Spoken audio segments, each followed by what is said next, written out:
Son tan peligrosos para toda la sociedad los terroristas que para cogerlos, que para atraparlos, hay que apelar a cualquier método. Y cualquier método es cualquier método.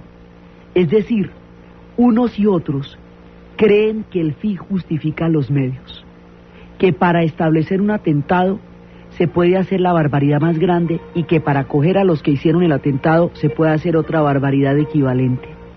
Y tanto en el objetivo de poner las bombas como en el de buscar a los que las pusieron, los que quedan en la mitad son los civiles. La guerra en el terrorismo tiene como objetivo a los civiles, ya sea porque se les mate indiscriminadamente, como en el caso de los atentados, o ya sea porque el costo que puedan pagar los civiles en una lucha antiterrorista se considera un costo perfectamente afrontable, porque la causa se supone que es tan justa que no importa que 3 o 4 o 5 o 6 estuvieran en el momento en que se produjo una captura o en el que se produjo un bombardeo o en el que se produjo una toma de una ciudad. Entonces los civiles empiezan a verse atrapados en una lógica infernal donde ni los unos ni los otros están respetando ninguna forma de los derechos humanos. Entonces, eso es lo que sale en las novelas de John le Carré y en las novelas de Thomas Gordon. Los textos de estos personajes tratan de llamar la atención sobre esta lógica infernal. Hay una novela de John le Carré que se llama La chica del tambor, y La chica del tambor es una historia en la cual una chica ingenua, idealista, va a una conferencia. En la conferencia va a haber una conferencia sobre Palestina. El palestino está con un pasamontañas porque estaba totalmente, en ese momento la OLP era ilegal, y el palestino es el hermano de uno de los hombres que pone las bombas. La Mossad organiza una operación para cogerlo a él. Entonces coge al hermano, le pega una torturada terrible, le saca una cantidad de cartas y la infiltra a ella, enamorándola y haciéndola sentir que en lugar de marchar en las manifestaciones callejeras debía hacer algo que realmente acercara a los dos puntos en guerra, y que ella era la encargada de establecer los lazos entre esos dos, y que ella tenía que hacerse conocer del líder del otro lado, y van a utilizarla por lo que ella cree, porque es una actriz, por lo que ella sabe, por su propio corazón, para que los conduzca al líder que puso la bomba. Y eso es una cosa terrible, porque la bomba que ponen es contra un niño en una casa judía, una familia donde el niño se acaba de bajar del colegio. Entonces la operación para cogerla es utilizar a la chica del tambor. Se llama la chica del tambor porque necesitan un tambor para llamar la atención del león, y ella da la resonancia de ese tambor para que lo llamen. Cuando finalmente la infiltran, le matan al hombre que están buscando encima. La han hecho llevar al Líbano a los campos de entrenamiento, la han hecho conocer el mundo palestino para que ella, que cree en los palestinos, a través de esa operación los entregue sin saber que eso es lo que está haciendo. La utilizan sobre todas sus creencias y sobre todos sus principios para que los conduzca a la forma de asesinar a todas las personas que están involucradas en la operación. Eso es la chica del tambor. Y John le Carré dice, agradece los créditos a la gente que le dio la información, y dice, y a todos los palestinos que me dieron sus testimonios, ya todos muertos, les doy mis inútiles gracias. Entonces resulta que esta novela nos va a llevar a que a la chica la llevan al Líbano. En el Líbano la llevan a los campos de entrenamiento, y allá es donde aprende todas las tácticas de explosivos. Entonces, al ir al Líbano, toda la gente que ella conoce en el Líbano ya queda en la red de la Mossad. Entonces, esta pelea entre la Mossad y los palestinos se extiende por todo el mundo, porque hay migraciones en todos lados de unos y de otros. Entonces los atentados se pueden dar en Suecia, como en Argentina, como en Israel, como en Líbano. Se vuelve un conflicto global en donde quiera que haya de unos y de otros. Entonces esto se va a volver una cosa terrible, en nombre de una cosa y de la otra, y los fines y los medios no son separables. Gandhi decía que en la no violencia, como la participación era individual y era el espíritu el que se ponía en juego, si mi causa llegara a estar equivocada, solo yo pagaría por ello. Pero cuando se hacen guerras de este estilo o guerras convencionales y se mandan muchas personas a la muerte, si mi causa resultara equivocada, muchos morirían en vano. Pero si mi causa resulta acertada, y si yo tengo los fines más altos, los medios pueden corromper ese fin. Por eso, lo que decía Gandhi era, el fin de la no violencia no es derrotar al enemigo, es avergonzarlo, es ponerlo de frente con sus vergüenzas históricas.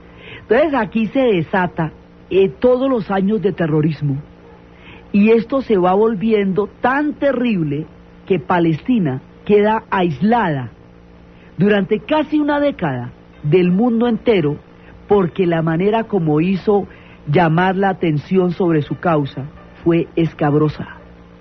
Entonces, digamos, toda la escalada terrorista que va a hacer Palestina no la va a hacer avanzar 1 milímetro en lo que es la consecución del Estado palestino.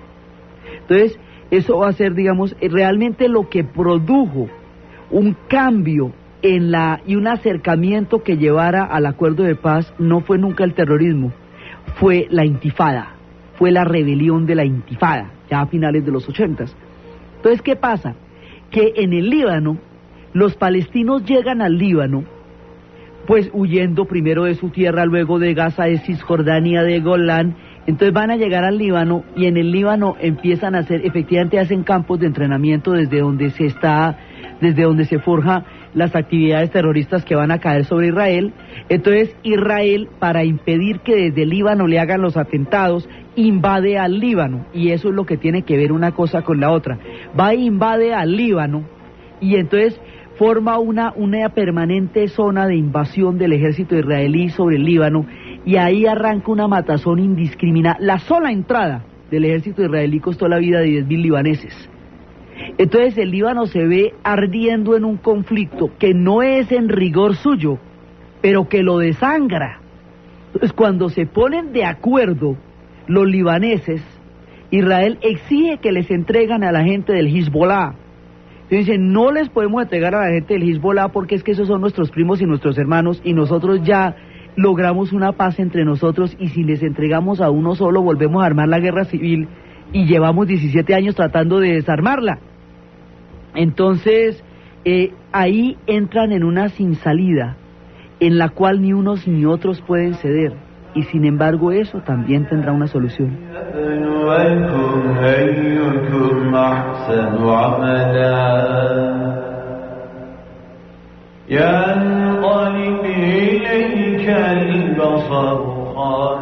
El ejército israelí entra en una dinámica infernal, porque entra en una dinámica de atacar a toda la población, porque ahí empieza el problema de quienes están encubriendo a los terroristas.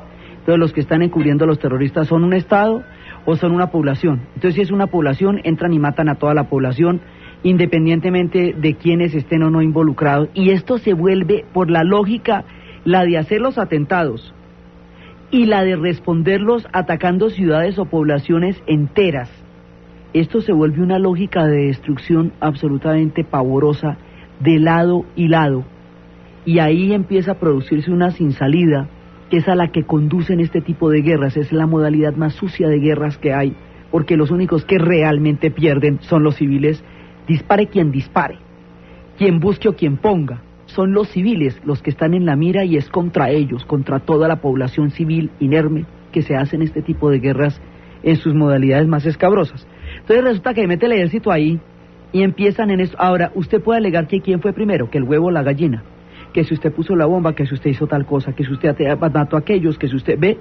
Y ahí, como tienen de lado y lado tal cantidad de cosas terribles, de heridas, de atentados, de asesinatos, de crímenes, pues establecer quién tiene la razón, cuando la razón está tan manchada de sangre, es una cosa muy complicada.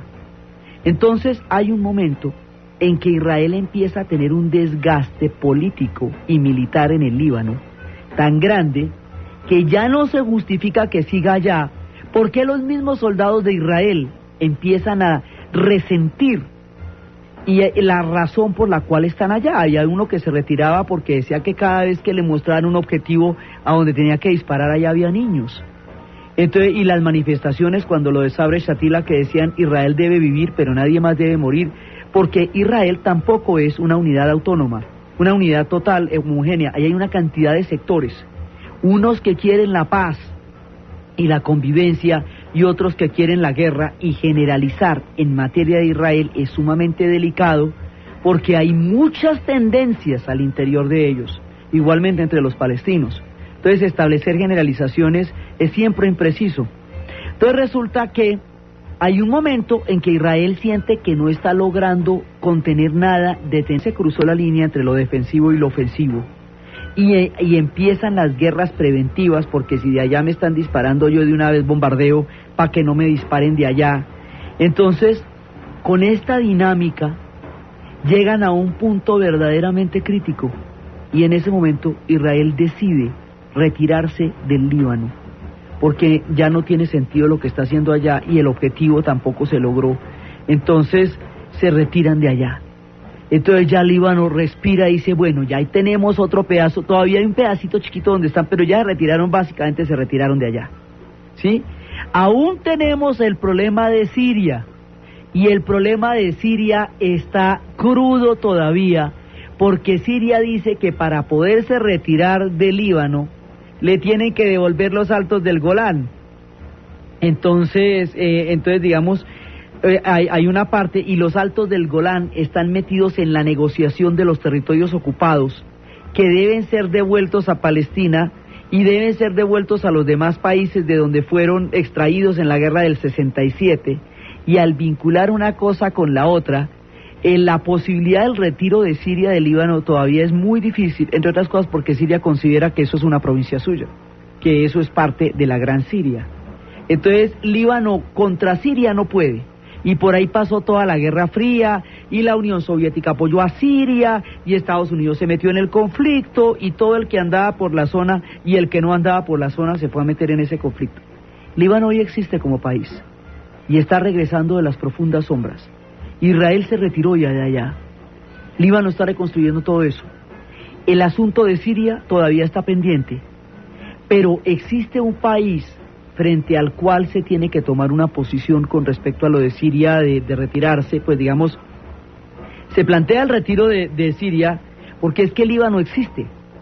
Entonces el conflicto de la Gran Siria, los repartos coloniales, tienen mucho que ver en ese conflicto también, pero ya en este momento el Líbano existe y ha logrado, lo máximo que ha logrado es como separar sus conflictos de los demás conflictos del Medio Oriente, porque en la medida en que se fusionaran y se asimilaran todos, eso no había por dónde empezar a arreglar este asunto.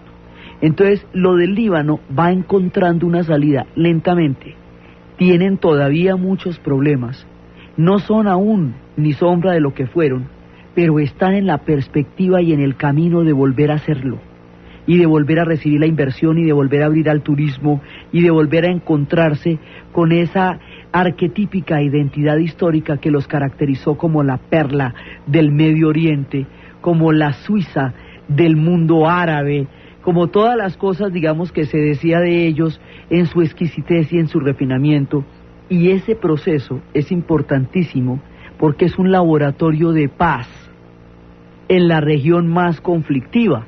Entonces eso está por ese lado, Líbano va saliendo de lo suyo. Por el otro lado, con los acuerdos de Camp David pasan dos cosas.